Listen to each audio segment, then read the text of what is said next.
পাকিস্তানি জঙ্গি গোষ্ঠীকে মদদ দিচ্ছে আফগানিস্তান।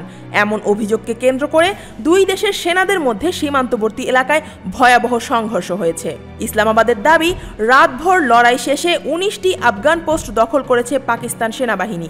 শনিবার রাতে শুরু হওয়া এই সংঘর্ষে ভারী অস্ত্র, ট্যাঙ্ক ও ড্রোন ব্যবহার করেছে উভয় পক্ষ।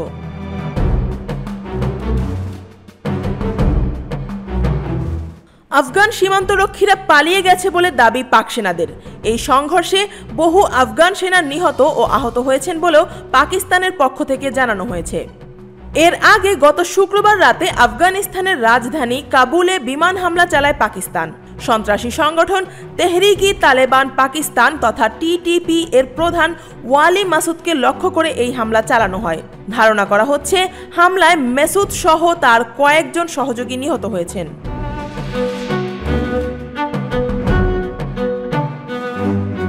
তবে আফগান তালেবান সরকার এই তথ্য অস্বীকার করেছে।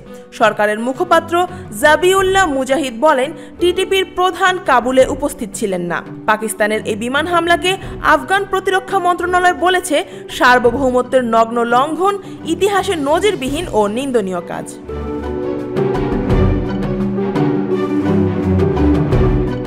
এই হামলার জবাবেই শনিবার রাতে আফগান সেনারা আঙ্গুর, আড্ডা, বাজাউর, কুরম, দীর, চিত্রাল ও বারামচা সহ সীমান্তের বিভিন্ন স্থানে পাল্টা হামলা চালায়।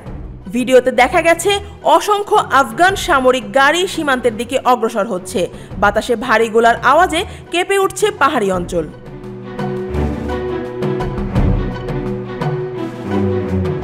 টিটিপি জঙ্গিদের আশ্রয় প্রশ্রয় দিচ্ছে আফগানিস্তান, এমন অভিযোগ করেছে পাকিস্তান। আর এটি সংঘর্ষের মূল কারণ। দুই দেশের মধ্যে উত্তেজনা এখন চরমে, কূটনৈতিক যোগাযোগ কার্যত বন্ধ।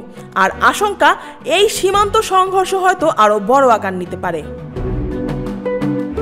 আফিয়া আক্তার, ঢাকা ওয়াচ।